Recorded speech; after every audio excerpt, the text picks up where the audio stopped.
co-product, and you know these, Cartesian product, union, and there's a terminal object.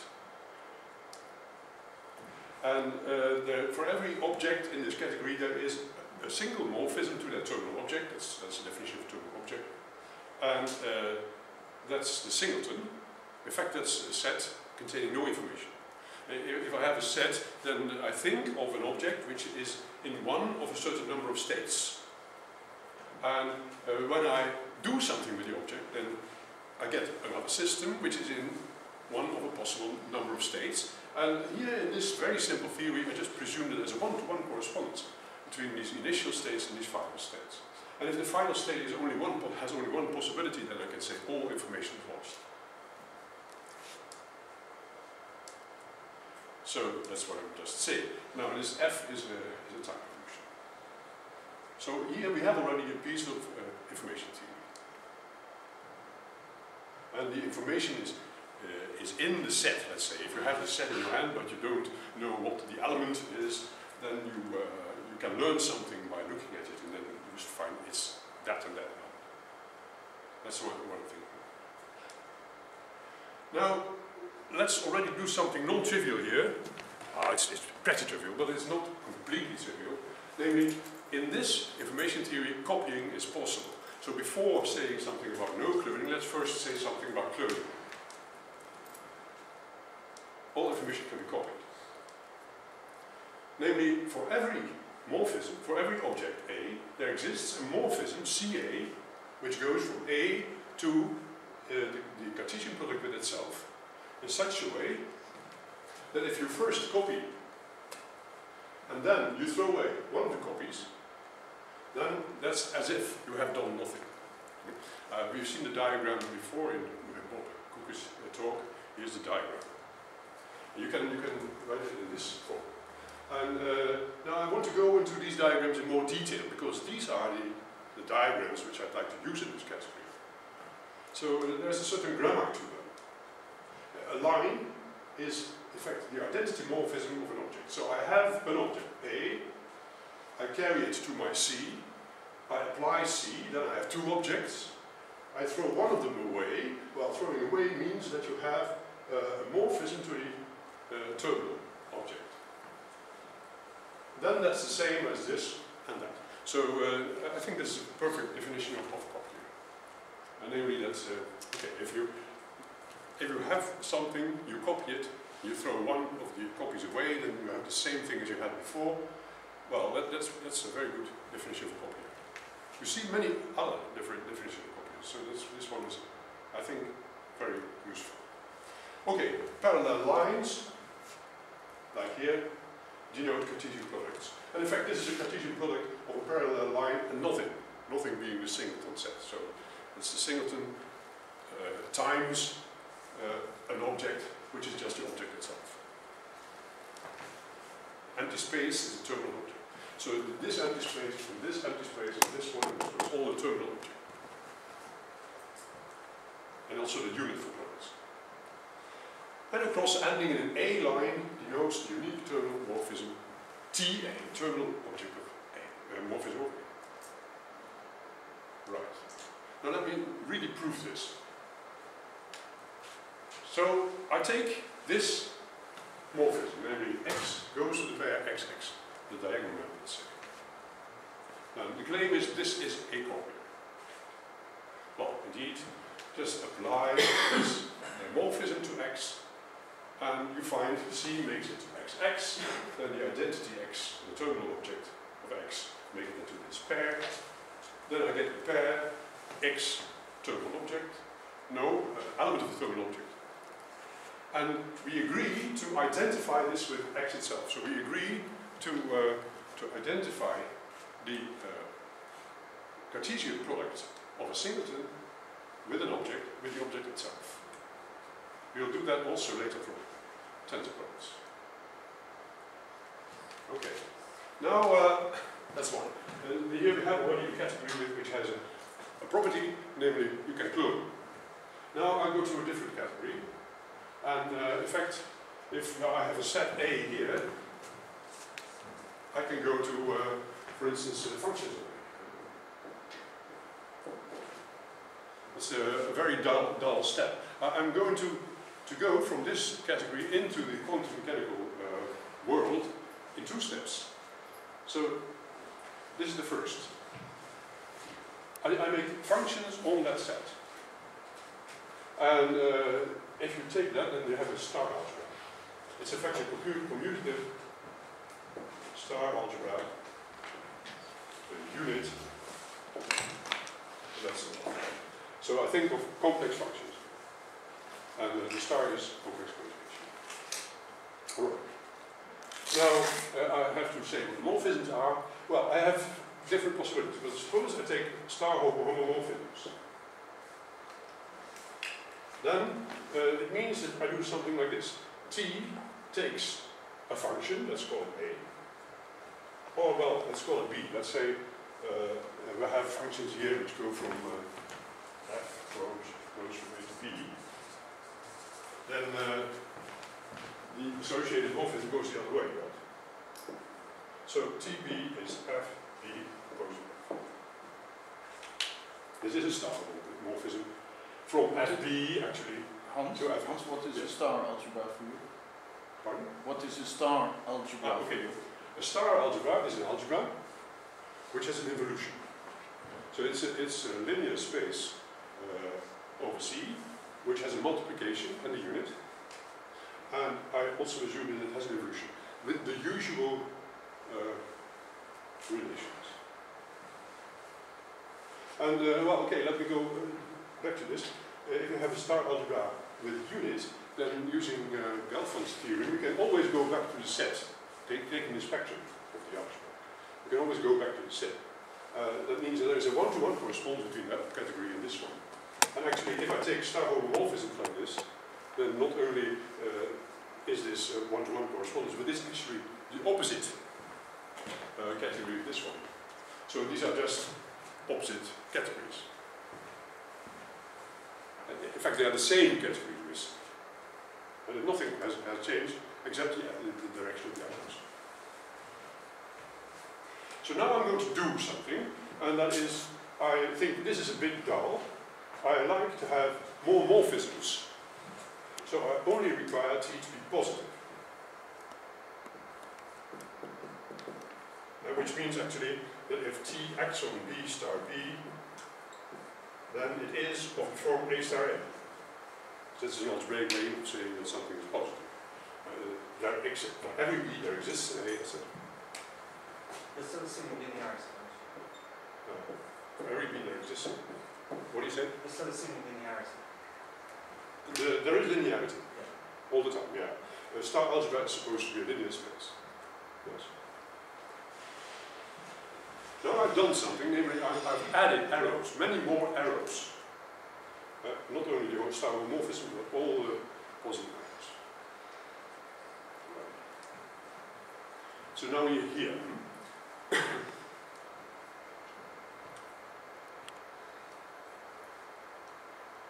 I've written it already. And it has to preserve the identity, which is a constant function.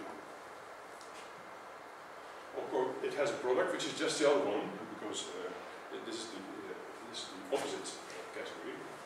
And the co-product is a tensor product, which is just the functions on the Cartesian product. And there's an initial object, no terminal one, but an initial, because the arrows are the other way around. And this initial object, well, it maps C into all multiples of the unit. And here's the concrete realization. Now, these morphisms are not of this form in general. This is a very special case. They are of the form of a transition matrix.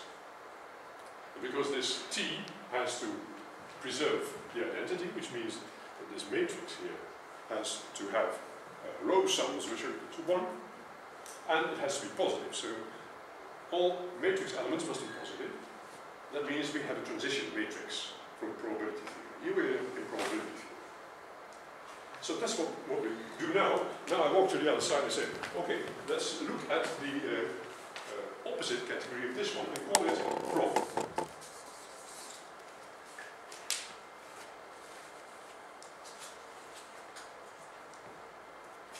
Then in prob, well, I may of course take all the duals of these things, but I might as well restrict to the probability measures, because these properties of T, namely unit preserving and positive, is just enough to make sure that the probability distribution remains a probability distribution.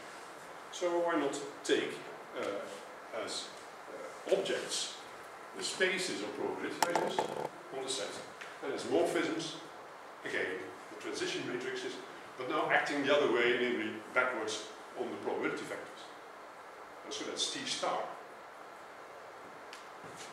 So let's say we have pi, and T star pi is in fact just pi goes with T. And, well, and again, if you look at this in components, so this,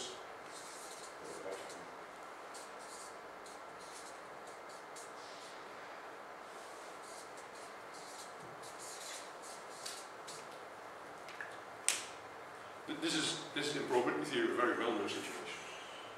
And that means that indeed we are right now in the category of probability distributions of finite sets.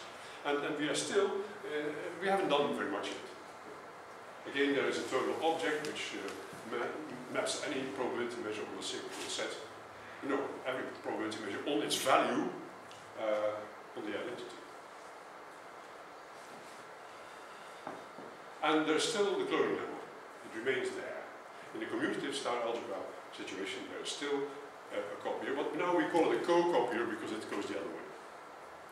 It's a very simple thing. C of f evaluated in f is the same as f evaluated on the diagonal. So this term goes from the diagonal back to A. It's a copy, co-copy. And if you go to this category on this side, then it works on probability distributions, and it puts pi on the diagonal. Well, that's copying. That's copying. So if I have, with probability 1/2, I have a system in state 1, then with probability 1/2, I will create two systems in state 1. It's the same situation. But now you see something which is very often the case, namely that in that picture, the situation is easier to describe than in this picture. So that means that this picture, although it's less intuitive, is mathematically better behaved. Okay, let me therefore give this a direction, but these are things which go this way, and these are all arrows which go that way in our diagrams, and in quantum mechanics this is called the Schrödinger picture.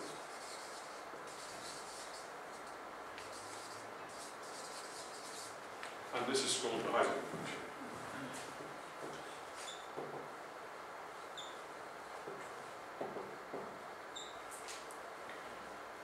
So we can introduce these things already before talking about quantum mechanics.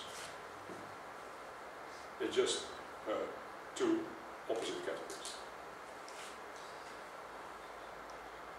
In fact, so we have forward arrows in that one, and backwards arrows in this one. And what it does, well, if you have an object on this side, you map to it the expected value which the function has if you start in x. So it goes this way. Right? So you put a function there, a target function, and here you put the expected value which that function has, well, before the transition occurs. And in the other category goes forward. But you may notice that these things are not really different. Now, the real thing is going to come. Then we want to go to quantum mechanics. But now the move is rather slight. You don't have to do very much. I take another step, and I drop commutativity.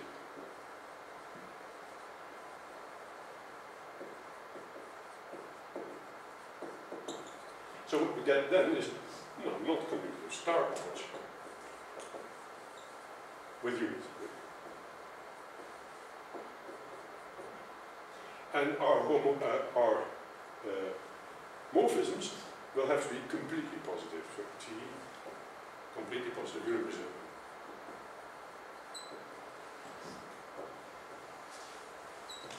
This completely positive, it doesn't mean very much actually. It only means that it is robust against tensor unit. And of course it has to be robust against tensor unit, which we are doing tensor products all the time. So it only means that if T will be called completely positive, if T tensor the identity is positive when the identity is on Mn for all n. So it's just a technical requirement which is important to be able to talk about morphisms at all. So these are the objects. Star algebras with units, morphisms, complete positive maps to unit preserving. And there is again the initial morphism, which is C mapping into A as multiples of the identity. This is initial because this is the only morphism which exists from C to A.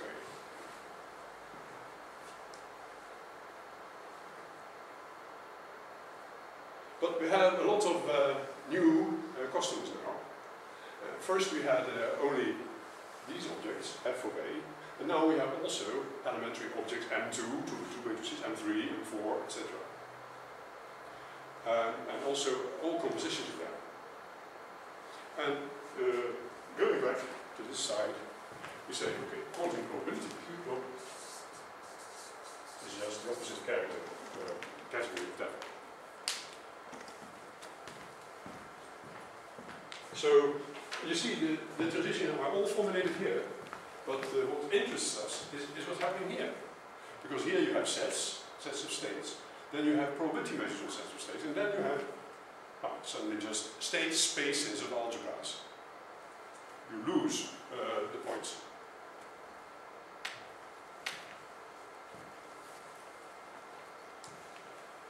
Okay, so here we have state spaces of star algebras. And the morphisms are just composition with the morphism at the other end. Rho is a state. And there's a terminal morphism which maps a state to its value on the identity, which is always 1, so you lose everything. Yeah, product and co-product is a bit complicated, but here in this category it's just the other way as there, but it's still very important, I think. I will call them direct sum and tensor product. And then they don't interchange. Okay, so how does it look? If I take just any object out of this category, star algebras, then you can prove that finite dimensional is all finite dimensional. Then you can prove that it must be of this form. It's just the direct sum of matrix algebras Mn, n by n matrices. And it starts with n equal to 1, some of those, then you have some of those, then you have some of those, and it goes on, but it ends somewhere, because it's finite.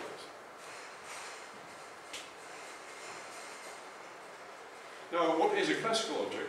We just find them back here. If these are all 0, and this is the only part, then you are in a commutative situation. Well, let's call this Cn. It's an m-dimensional commutative star algebra. And it functions on the set of dimensions. But on the other hand, there are also purely quantum objects, and you obtain those if you put only one n equal to 1 and the rest equal to 0. Only one component. Then it's Mn.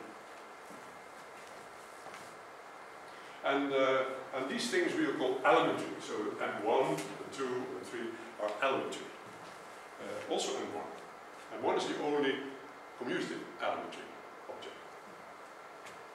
And all other ones can be made by direct sums. You don't need the product there, because if you take the product of M2s and M4, you don't get anything new. Now it's important to say something about the so-called center.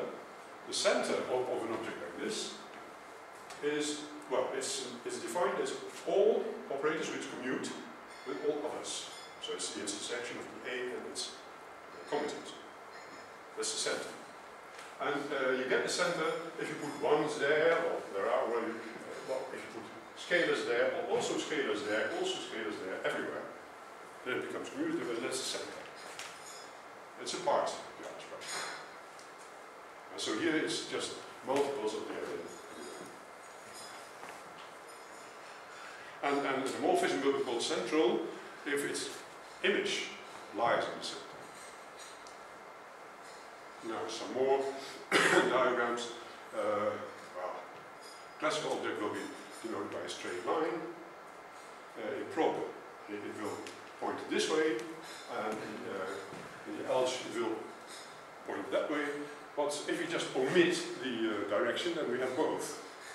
So this is how the thing looks in proper, or any abelian object in our new category.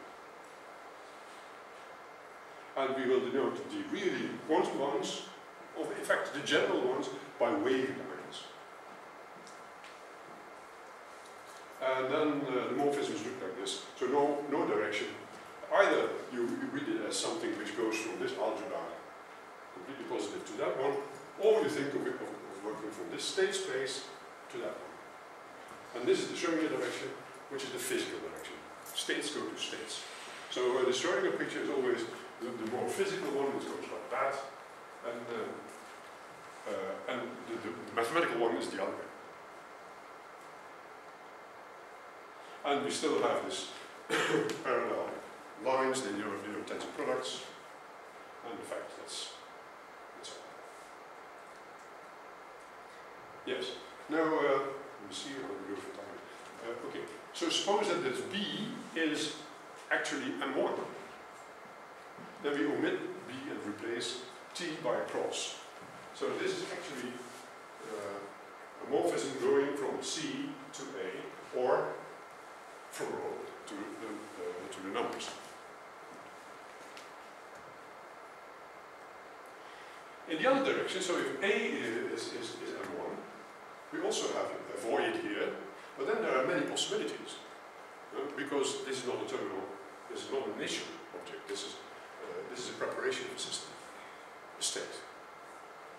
In fact, it's just a function going from B to C, complex numbers, which is completely positive. In this case, that's the same as positive. So we have preparations and we have destructions. And there's only one way to destroy a system, and many ways to create it. Yes? That was A, if A. Yeah, so if A is... right, sorry, yeah, this should be A, yeah. Right, thank you.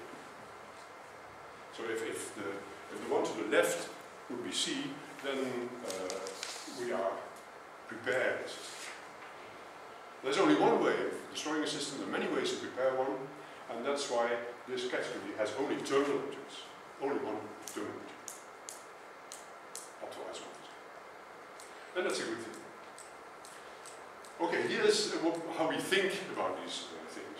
So quite literally, these objects here in this category will be physical objects. You can carry them around and use them in the lab, etc. And the morphisms are what we can do with them. Classical objects have that already, but they can be copied. They are public information. You can read them off, you can copy them, you can publish them, write papers. But a quantum object contains rather private information, and we'll see why, because the cloning limit no longer holds there. So, well, here's some more philosophical remark. It says the information concerns incompatible observables simultaneously. It cannot be copied, because if you would copy it, then we would have both. And the Cauchy-Specker theorem tells you that there is no answer to all the questions you can ask about these observables. There is no consistent answer, so that would lead to trouble. But it cannot be done. It's not, people sometimes say that if you measure, then the system makes up a value.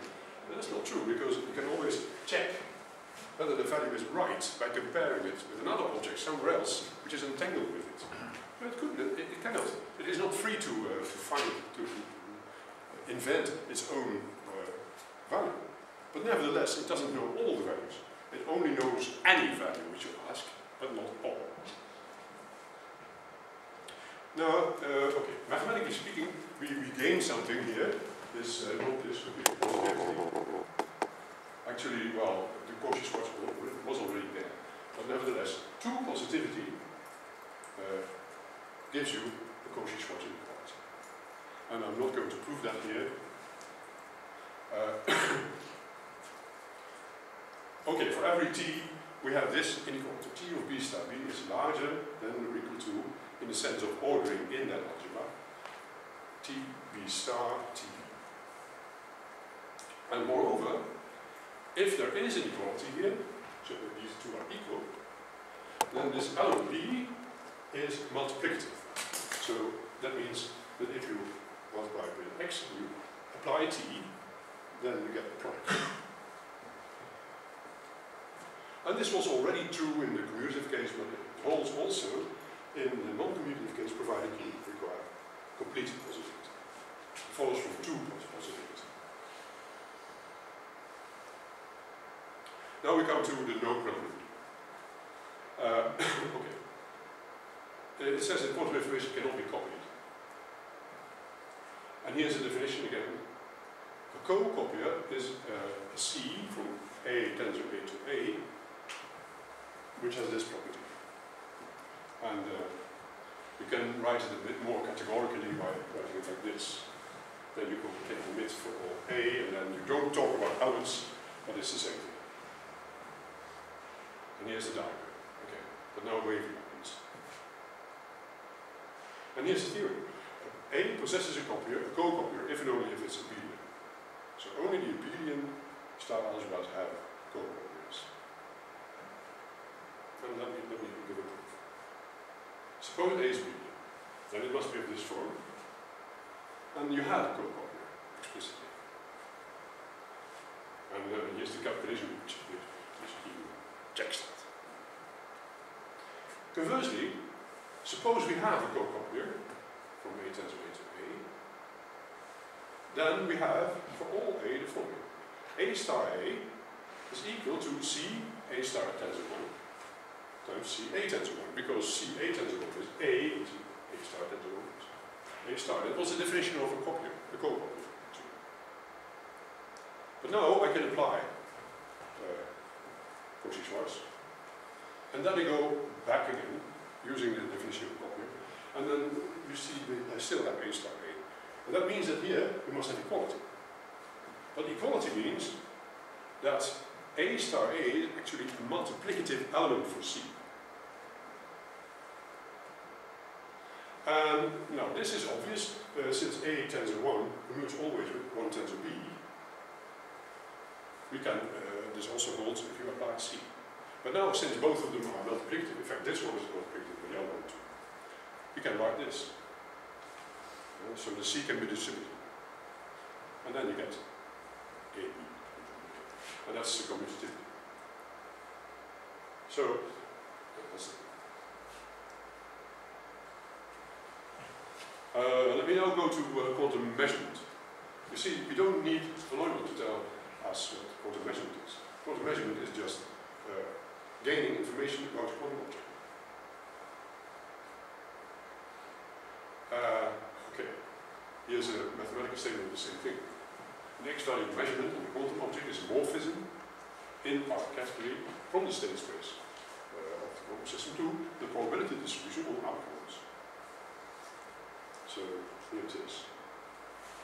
And so if I have a state on the system and I do a measurement, then I have a probability distribution of outcomes, which is actually convex. It's fine in terms of these. And that's why you can write this diagram.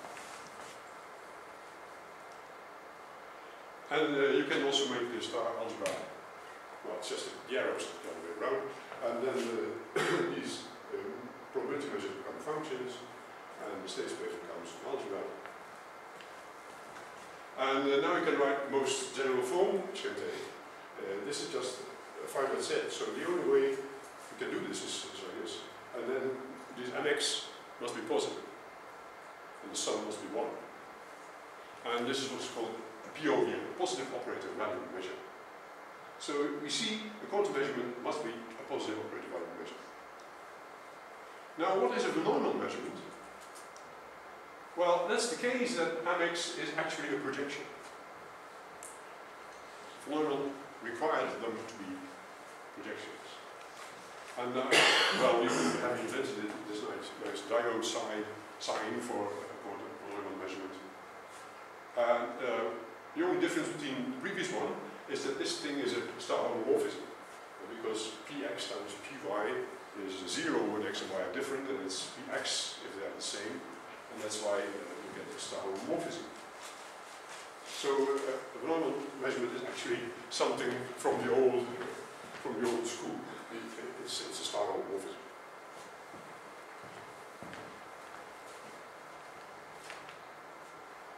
But we don't have to throw away our quantum system when we measure. So we must also consider morphisms of this type, where you first have the quantum system, and afterwards you have the quantum system still in your hands, maybe in a different state, but you have tapped off some information. And that's a very natural situation. Certainly if you want to repeat the measurement. Well, this is a general form it can take.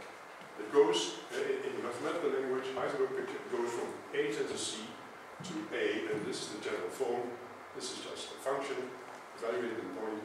This Ti is completely positive, but need not be unit preserving, only the sum of this. And this measurement has margins.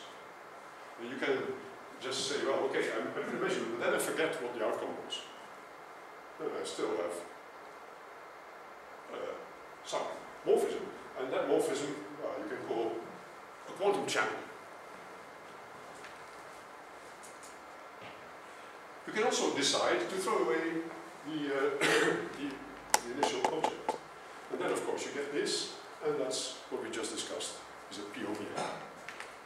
So a quantum channel is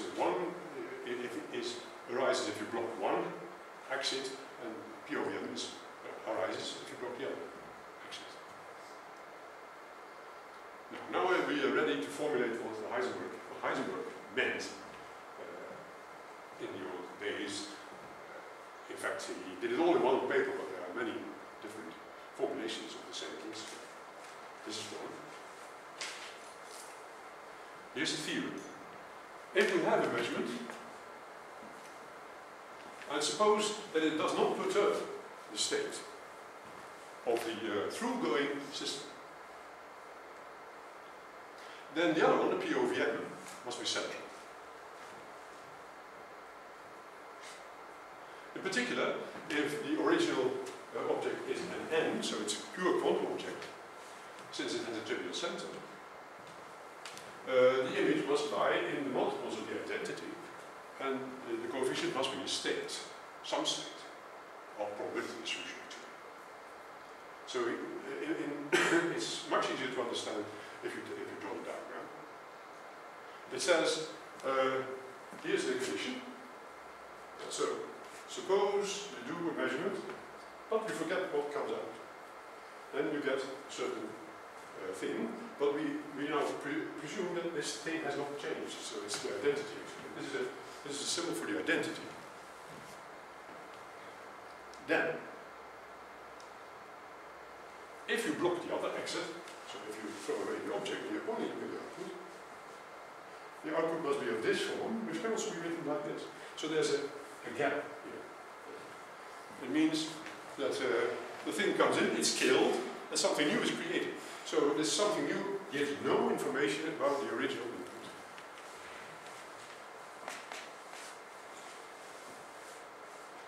Okay, so that's the Heisenberg principle. Maybe you can read it now again. If M A to C, A to tensor C to A satisfies this relation, so if you have that, then the morphism is central. So if you tap off information, it must be central information. And in the pure quantum case, if A is an N, the central information is trivial, and therefore you get no information.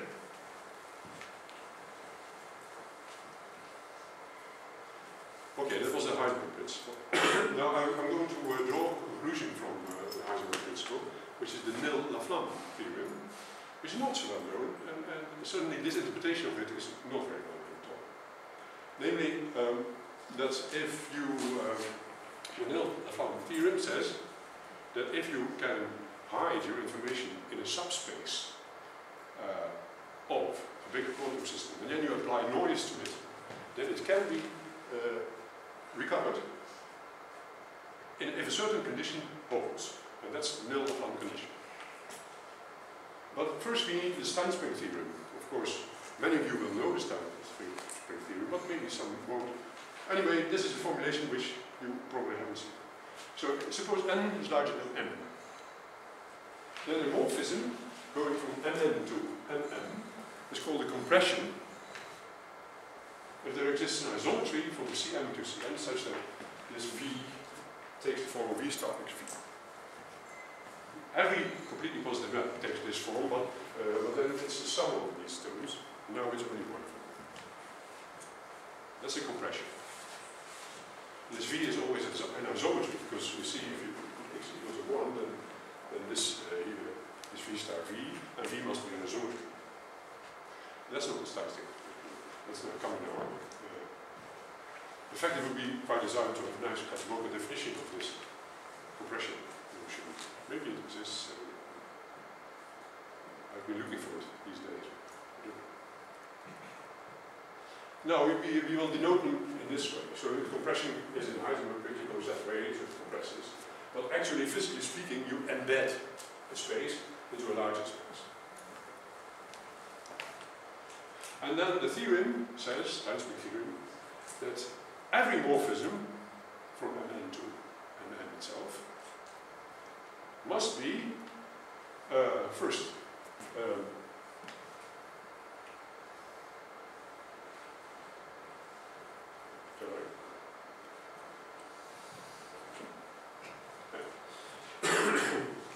yeah, okay, it's written in this picture, somewhat confusing.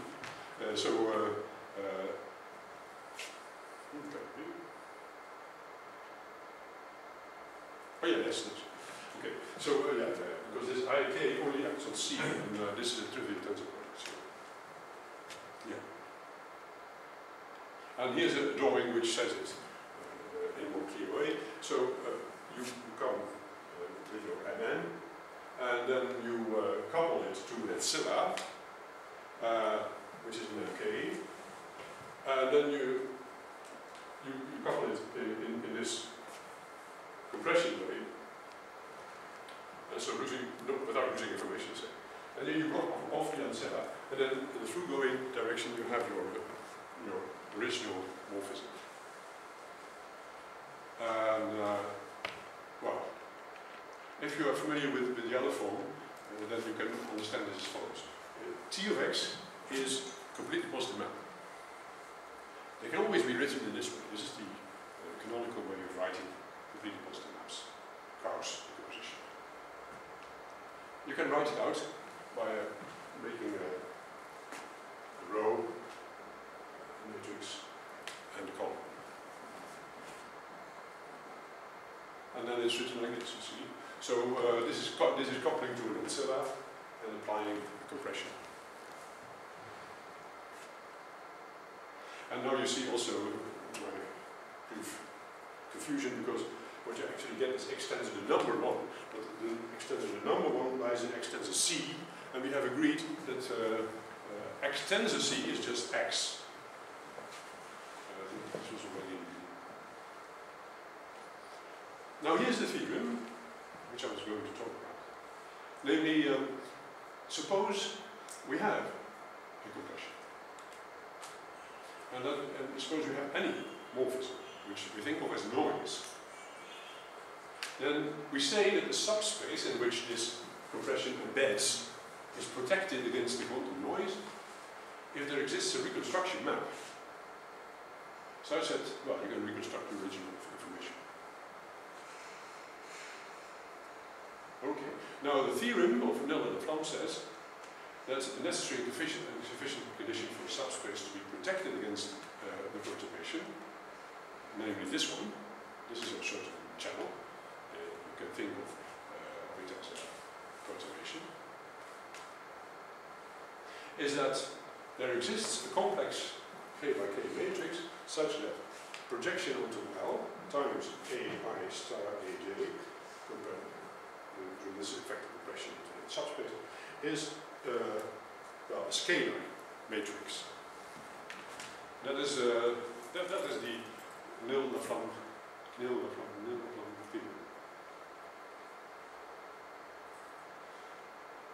And now I'm not going to go into this mathematically speaking, but just in terms of diagrams. I want to show that this is actually just a consequence of our principle.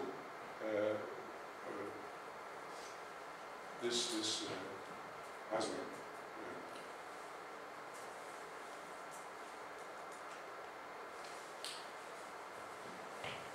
So, okay. So suppose we have this. We have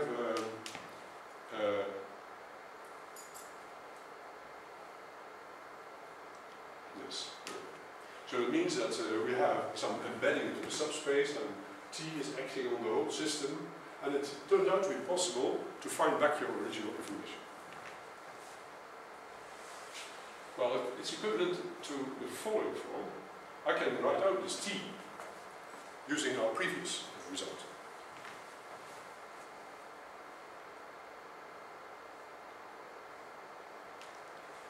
So this is the same. It's equivalent. Now, using this Heisenberg principle, I can now put the cross there and make this loose diagram over there. So, in fact, I'm already putting the cross there, because the cross there is the same as the cross there. This thing has no influence anymore, because these are all one preserving maps. So here it is.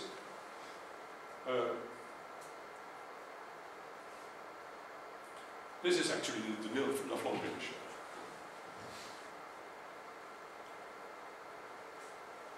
So we may say in the last line says that the space, BL, the space in which things are hidden here, the subspace of M, is a dark subspace. No information leaks out. And you get only some random output down there. And here's a formulation. Now maybe you don't recognize immediately the nil-Laflamme condition, but this is equivalent to it. And let me show this is indeed the case. This is our condition, which we just derived using diagrams, and then you can write it out in terms of matrices. But the I is now here. These are just numbers multiplied with units, so that the whole thing drops out. You only get P AI star Pj multiplied with I with Ij. And here's the other side of the diagram.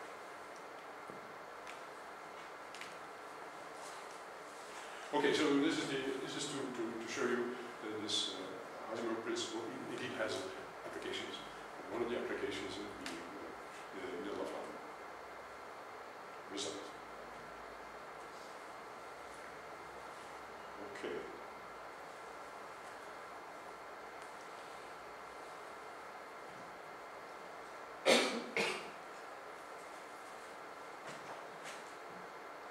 Now I want to go to the next subject, which can also be treated in this formalism, and which may shed some more light on it. You see, you know that quantum information is of a very particular kind. It cannot be transmitted on a telephone line. But you can, of course, carry a quantum object from one place to another. And that's the only way. However, if one would be able to this transmitting of quantum information over a telephone, it will be possible if the parties have, in the past, exchanged pre-entangled qubits. So this is entanglement-assisted teleportation, which I'm going to talk about. And this is well known to quantum information theorists, and you can see it first in Wilson. But now I will formulate this as a theorem in the language developed here. So suppose we have an elementary object, in the category star. Then you can always find a classical object, the state, on the system of the same type. And morphisms of this form, I'll give you the, here's the formula, but here's the picture. So this is the statement. So this is the statement as we write it. This is the statement as it looks in diagrams. And this may be familiar to you.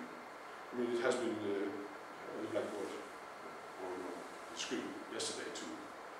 And only this little classical bit has always been missing. You usually only see this kind of line, which is just drawn tight. But I think it's very important to have this little line here, because it's just the difference between using all types of information and only using quantum information. If you just omit the classical part, then yeah, it becomes more or less false. This theory. Of course, you have to distinguish between cases and such things. But here we have the flow of information, quantum information, at once.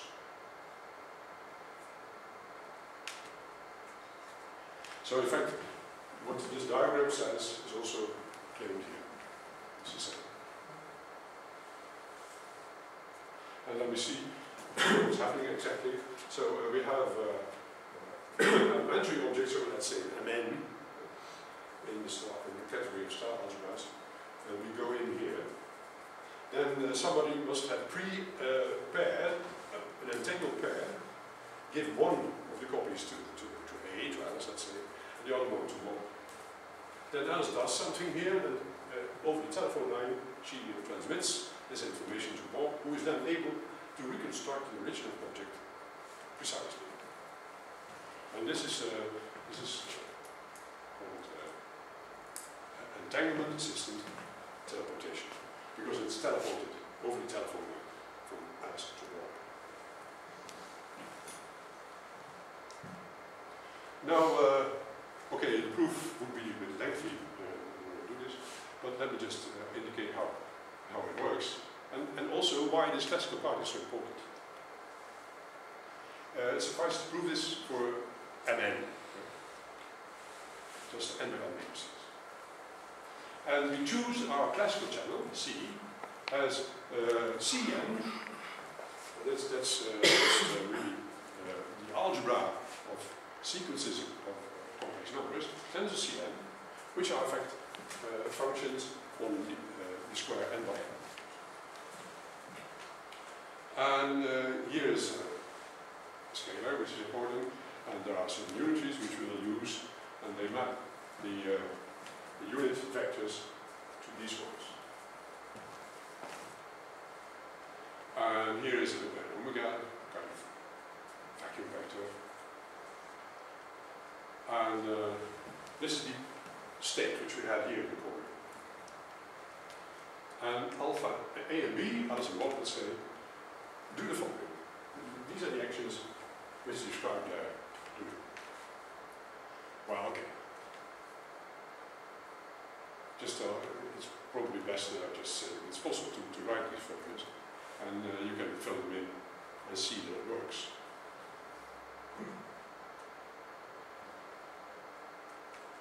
And so what Alice does is, well, we have to go back maybe to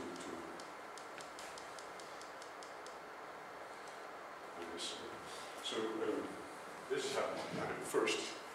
So some comparison is taking place here, then the outcome of the comparison goes to Bob, and he chooses how he changes this bit, and then it becomes exactly that one.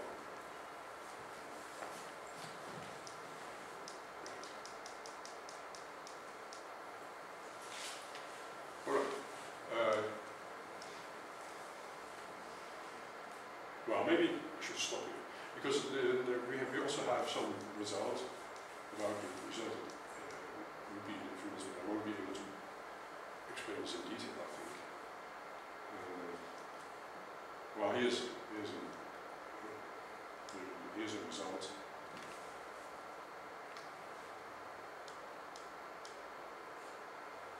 which says that if you do repeated measurements, then this converges to the state given here.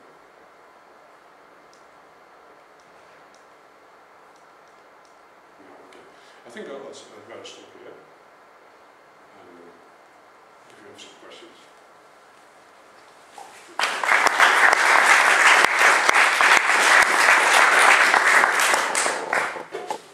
Yeah, Steve? I've got two questions. Yes. The first is, can we see this written down somewhere? Not all of it, but it's in pieces, yes. So I will, okay, I'll put on, what shall I do it, on the web? Yeah, the references. Yes. Can you, all speakers will be invited to submit their slides so that Yes. they can be put on the web. So Well, maybe certainly you can do the slides themselves, yes. And maybe you can put some additional references in there before you... I will do it, Yeah? yes. I'll put some more references.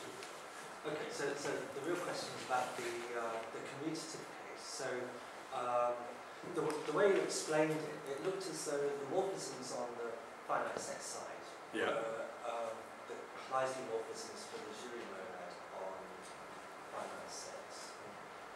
The Jury monad on finite sets. yes, yes. Yeah. Now, so what you were saying was that those corresponded on the algebra side to Yes. the positive, the morphisms you were using. Right? So you're going on this level. You had identified the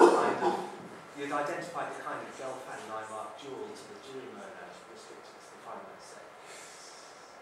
Yes, yes, yes. Okay. Now, Yes. for the full Gelfand-Naimark duality, where we've got compact Hausdorff spaces. Yes, right. On the left-hand side. We also have a similar monad, which is, or at least in mechanic form, is the one that Baz and Thierry were working on, and they wrote about for, the Nijmegen quantum paper. So is it therefore known that the Kleisli morphisms for that monad correspond on the algebra side to the positive morphisms that you're So in using? the general C-star case? Yes. Yes.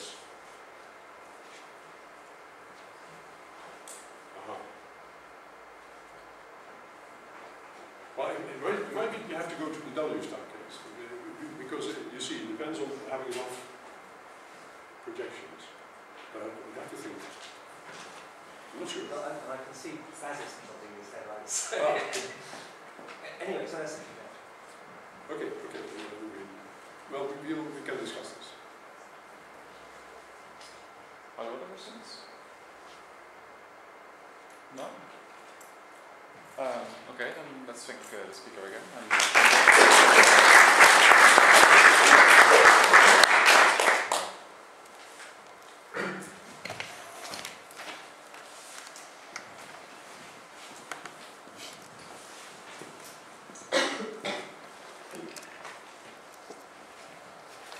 Can I pull it out already? I'm not sure. No, just leave it in. If you want to take the risk, that's fine.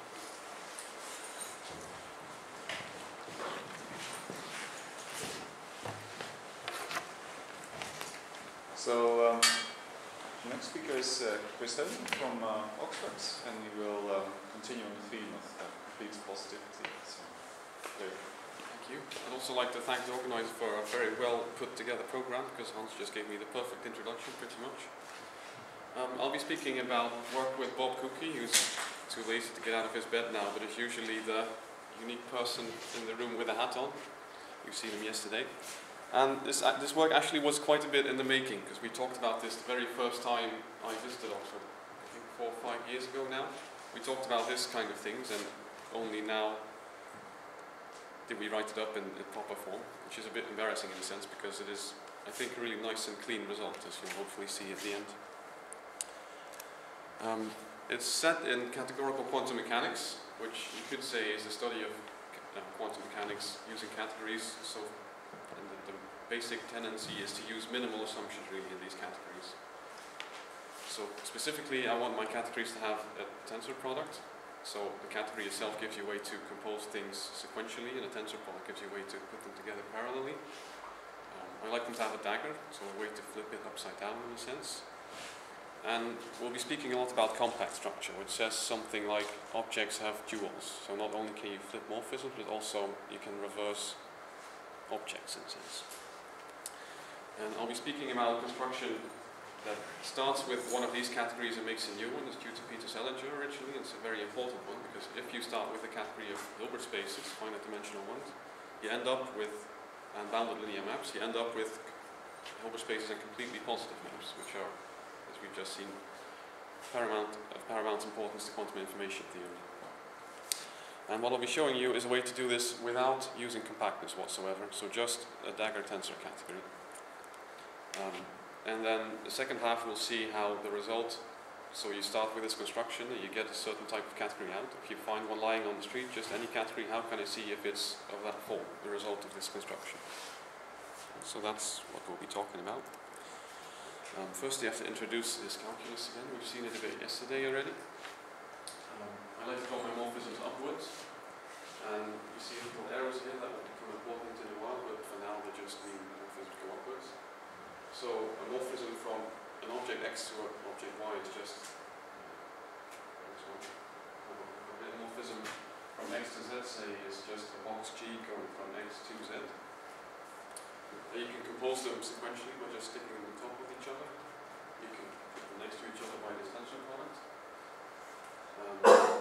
So if you have a morphism from X to Y, you can flip it upside down. It still goes upward, but the types are exchanged now as it goes from Y to X. F dagger goes from Y to X, but it goes from X to Y.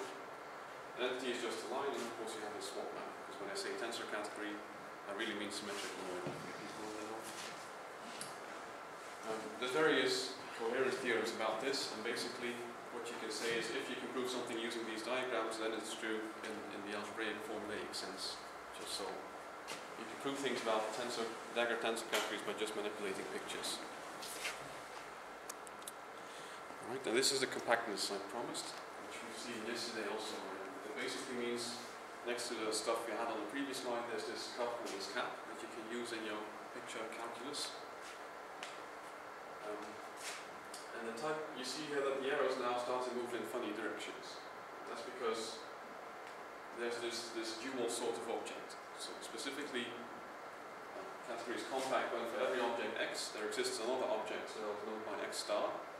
And in the pictures that's, so this is X with arrows coming out, and X star will be the same thing, X, but with an arrow going in now. So if every object has a dual object, and moreover there is always, it shows a morphism of this type, where it has a tensor unit, so there's nothing coming in here. Going to that type, we'll denote it by this cup with the arrow going that way. And vice versa, if there's a cap going the other way. But since we're in the dagger category, you can actually define this thing. And we want these cup and cap to satisfy these equations that we've seen before. That's what it means for a category to be compact. The most important example, I say, of these categories are things like vector spaces, where the dual object is actually the dual vector space. The same thing goes for finite dimensional number spaces, which are just the same things. So now we have two ways of reversing things. There's a way of reversing objects to this dual, and a way of reversing morphism with this dagger. If you put them together, that means you have four ways of flipping around morphisms. So we saw you have just a normal morphism from X to Y. You can turn it around from Y to X. But you can also so these dual objects reverse the little arrows on the objects. You can also reverse the arrows like this. Right? This is then usually denoted F upper star. And it's just defined as this morphism. So F goes from X to Y, but F upper star goes from Y star to X star. Y star because the arrow is pointing the other way, and X star because the arrow is pointing the other way. And of course you can dagger that again, flip it upside down, and you get it this way. So it might be a bit confusing with all the little arrows now, but the construction I'll show you, the point of it is to get rid of these arrows in a sense, so it'll all become a lot clearer. Right, and this is, so this construction I mentioned is due to Peter Selinger in the compact case. Let me take you through how it works. So It starts with the dagger compact category, so category with all the structure I just showed you, and it makes a new dagger compact category out of it. And the important thing is, if you happen to start with a category finite dimensional Hilbert spaces, just on normal maps, bounded linear maps, then you end up with the category of Hilbert spaces and completely positive maps. Or if we're precise, I should say the star algebras that we just saw, the finite dimensional ones, instead of the Hilbert spaces. So we really identify the Hilbert space with the operators on it, if you like. We'll get into a little detail about that later. So let's say we start with the dagger compact category C. We're going to make a new one, CPM of C, for completely positive maps. The objects just stay the same, nothing happens to them. But morphisms in the new ones are morphism, so morphism from X to Y in a new category is a morphism in the old category which happens to take this form. So this is X star, this is X, this is Y star, that's Y. I'll start to drop letters now and just use pictures. If there's a morphism in the old category which has a sort of extra bit and ancillary system, that's being connected to the other half there. Right, so morphisms in the new category are just morphisms in the old category of a certain type. Composition is also inherited from the old category, so you can just, this is a morphism in the old category and this is one, you can just put them on top of each other, like so. And then what you end up with is again something of the form morphism in the new category, because I can take this, the dashed box as my new thing in here, and again you get something of that form. So this is a well-defined category. Oh sorry, and identities you also can just take from C and they work as identities still. Right, but it's not just a category, it's actually, it has all this structure again. It has a tensor product. If I have two of these new morphisms, I can put them together sort of within the two halves. And again, this is, if you rewire stuff a bit up there, you see this is of the required form. So that's actually a nice tensor product in the new category. And an important thing which will not work in the new case that I'll tell you about. If you start with morphism in the old category, you can turn it upside down again, and it looks like this.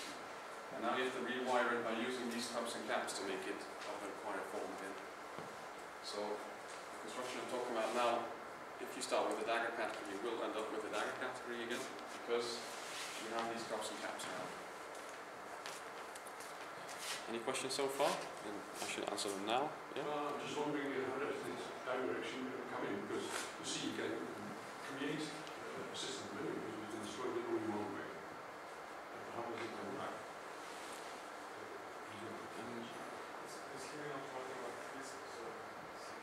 Yes, that's another important point I should mention. So Hans was talking about quantum channels, so these are unit preserving completely positive maps. This is just completely positive. I haven't spoken about unit at all yet. That's true, that kills terminality of the non-terminal object.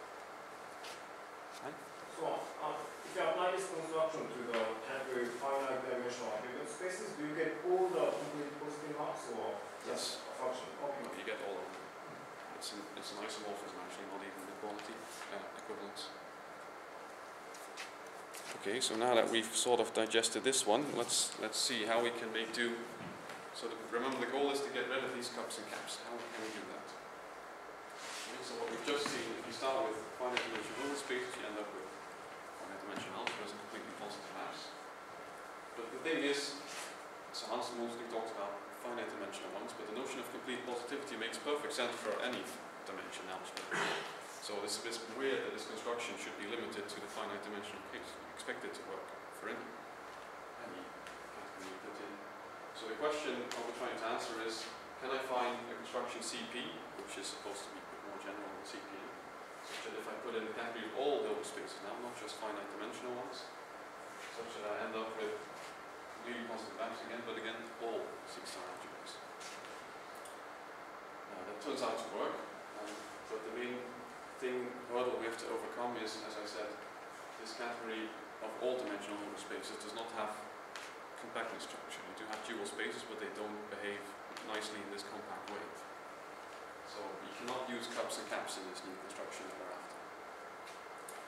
And the idea is really simple, basically. Remember, in the compact case, the new morphisms have this form, and we want to get rid of this cup, basically. So what you can do is just take these two things and unbend the left one sort of on top, you end up with something that doesn't use cups and caps. That's the whole trick, really. And we'll see that it actually works. Right, so let's make this into a nice definition. We start now with just a dagger tensor category with no cups and caps. And we're going to make a new one. Objects we still leave untouched. The morphisms, just like before, except we unbend them now. Morphisms in a new category from X to Y. The morphisms in the old category of a certain form, namely this form. Where F is again a morphism in the old category with an extra ancillary system. This is now the trace, if you like, over the ancillary system. But it used to be the cup before. And again, we have to check that this is a nice category, so it needs to have composition. Well, but again, these two, if you take two morphisms in the new category, they are morphisms in the old category, so I can use composition of the old category to manipulate them. If I just stack them on top of each other in both halves, so to speak, and rewire things a bit, you get actually this thing, the morphism in the new category of the right form, because it can just, this plays the role of that now. Identity is a bit funny, maybe we should draw that out. In the compact case, identity, in the compact case, morphism in this form.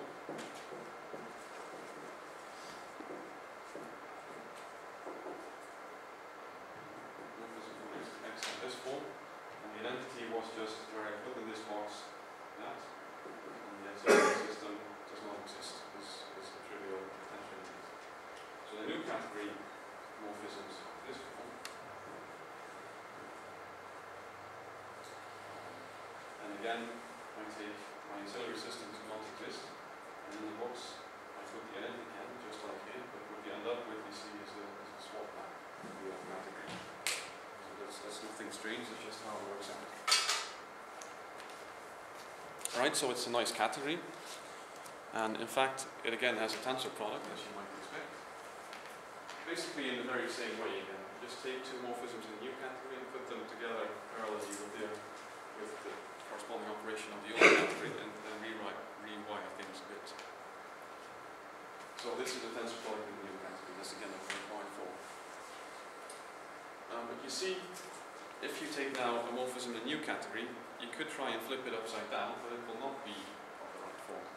So you lose the dagger if you do this new construction. At least you might lose the dagger. It's not clear that there is a dagger on the new thing, not as clearly as in this compact case. Right, so we've made a new construction now. At least it got rid of the cups and caps, but now we have to make sure that it makes sense clearly, because this might just be meaningless manipulation of diagrams. So first of all, you can check that if the category you start with is compact, and you do then both constructions do the same thing on it. So in that sense, it's an actual proper generalization. So to be precise, if you start with a dagger compact category C, you do the CPM construction on it, you do the CP construction on it, you get two tensor categories again, and they are isomorphic as tensor categories. And because we know that this one is actually a dagger compact category again, not just a tensor category, so will that one be.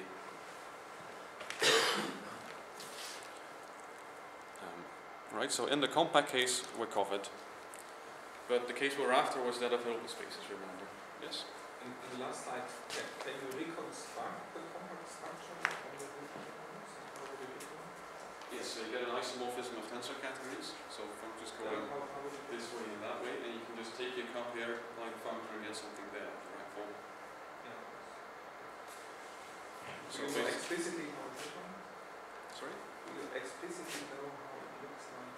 Yes, so in this, I didn't tell you, but in the CTM version, the cup looks like, so it goes from I to X star X. It should be something of this type, and this is just really this thing. Because I is really, there's no line. If you transfer that to the new case, what happens is, Yeah. see happening?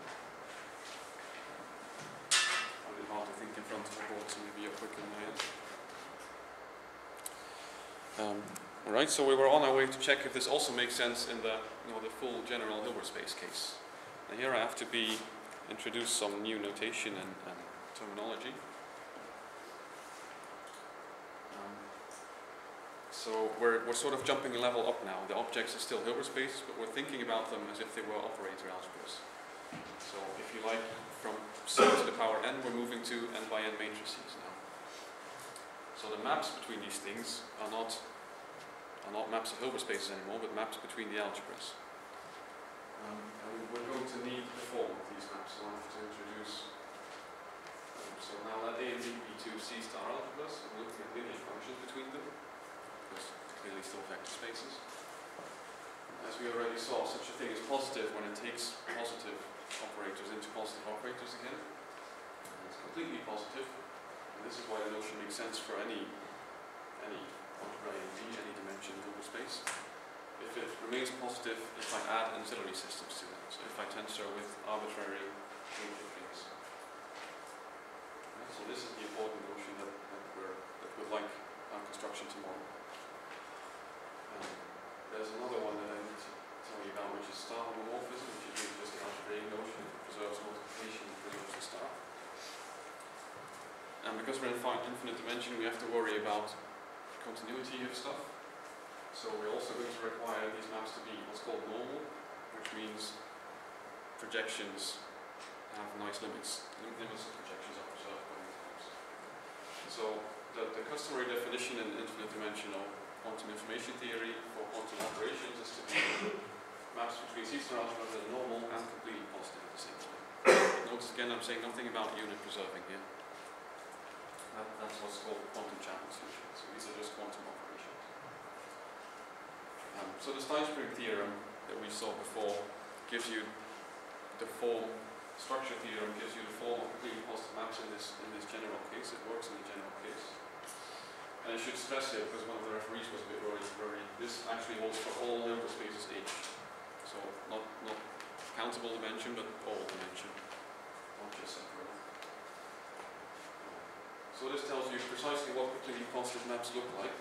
Namely, if you have completely positive maps from some C-star algebra to C-star algebra of a nice form, operators in Hilbert space, then it always takes an operator into first doing some isometry, first doing some bounded linear map, then acting on it with a star homomorphism, and then going back again by the bounded linear map.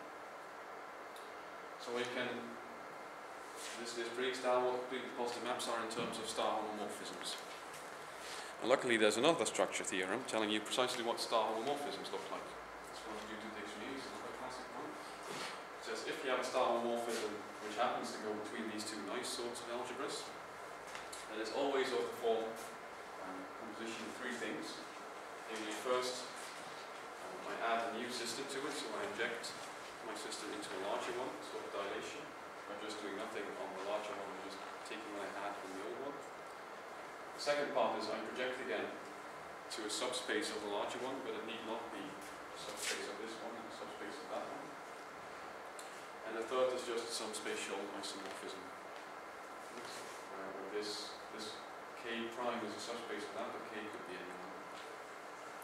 Right, so now we know precisely what completely positive maps look like in terms of star homomorphism, and we know precisely what star homomorphisms look like. So if you put it together, we can say that the linear map between these nice sorts of algebras is a quantum operation, if and only if it takes this form. So first you go to a bigger system with some bounded linear map, and then you just act on half of the bigger system, if you like. Right? And using this structure theorem, we can now make the isomorphism we're after, namely the category constructed and the category we're after.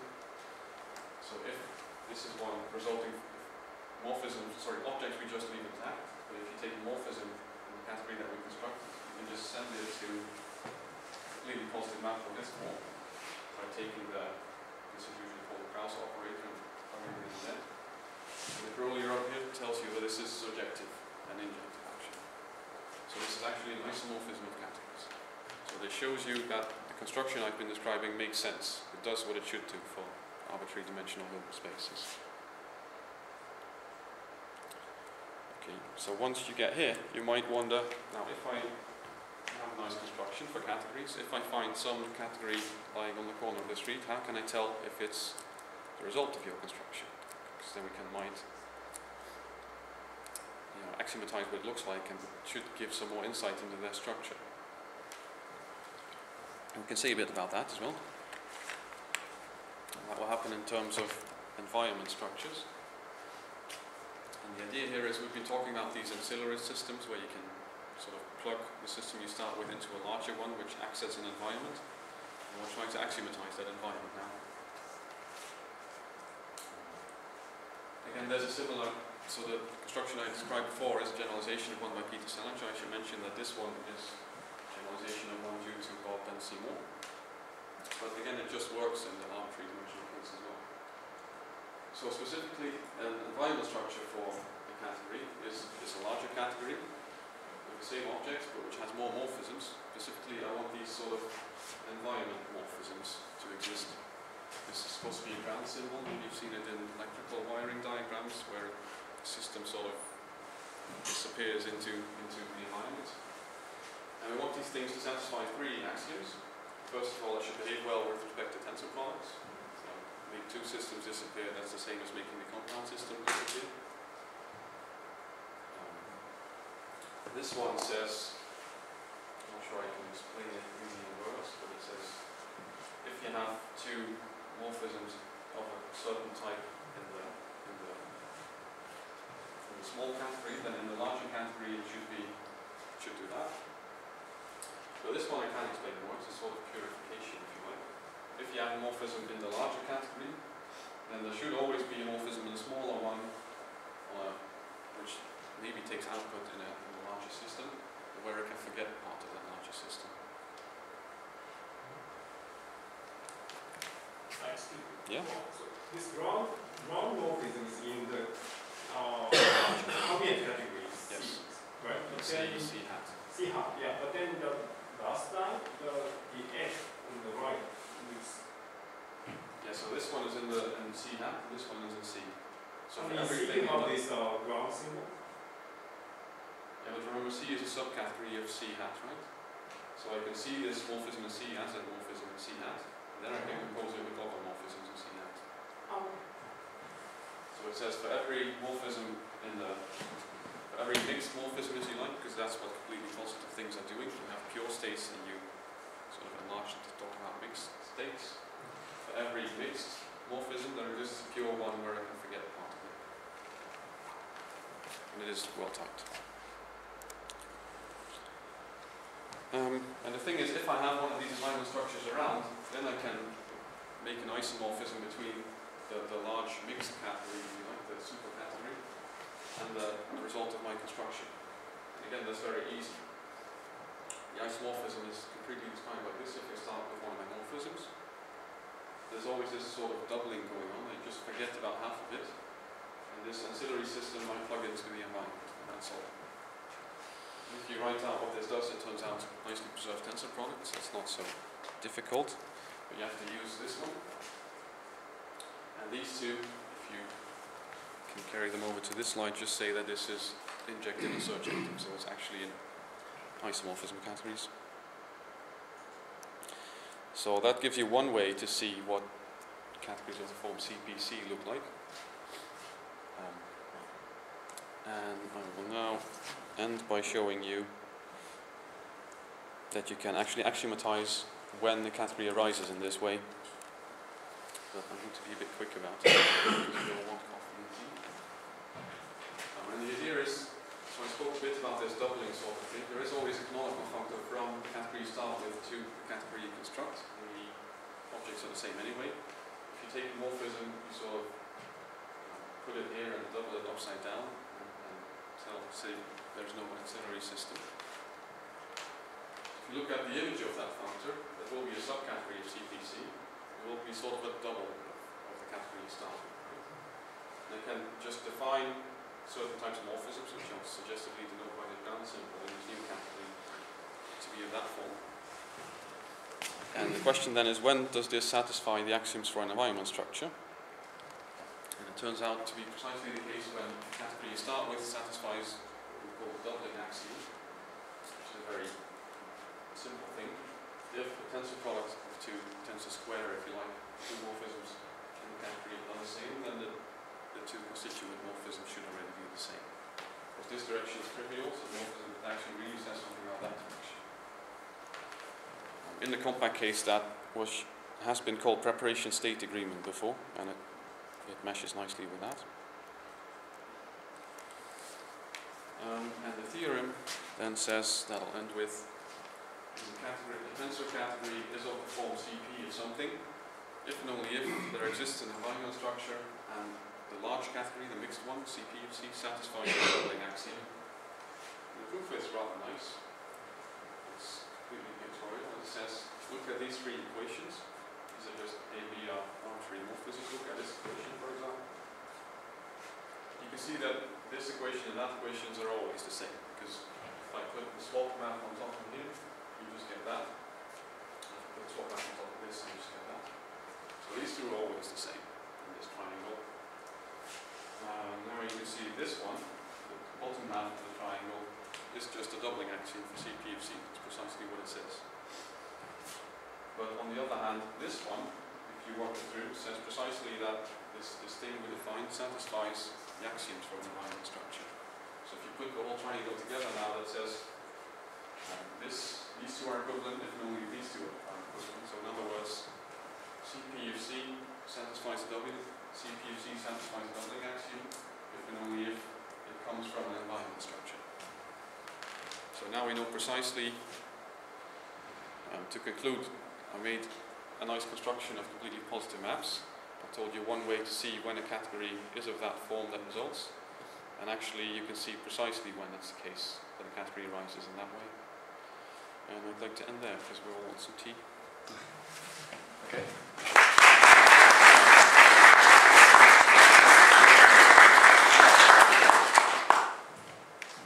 Questions? Well, I'm wondering if your CP construction is actually Newton construction? That's a very good question because it has the same sort of flavor of positive and negative things and doubling things, but I haven't looked into it. Well, you could say already, because you saw that if C is a compact category, then CP of C need not, if C is not compact, then CP of C need not be. The end construction does always give you one. Yeah. So something must be going wrong there, I'm not sure what. Yeah. Yeah. Have you looked what happens if you have a ribbon structure at the beginning? Sorry, ribbon structure? Yeah, at the Ribbon? beginning. Yeah. At the beginning you had your cups and you had the cup in the other direction by the twist. If your lines are actually ribbons, then you get a twist operator. This one you mean? Yeah, and you should just get the same type of category, only that in this in-between system there is sitting still a twist operator, and then everything should be true from the way It seems very reasonable. I think it, yeah, because if you go to this new construction, where is it? This. Yeah, because this what you have is actually really cares about overcrossings and undercrossings, but this is a form of there should be a braided version of it, I think. Also fulfill the mixed operation. Yes, I think so. So that should be true in other. But then the point is, of course, why would you want to do that? Well, You have a model in mind? To study quantum systems which have quantum group symmetry and not just primitives. And if it's it should come almost for free. So. Yes, I agree with that. Okay. Any other questions? Yeah.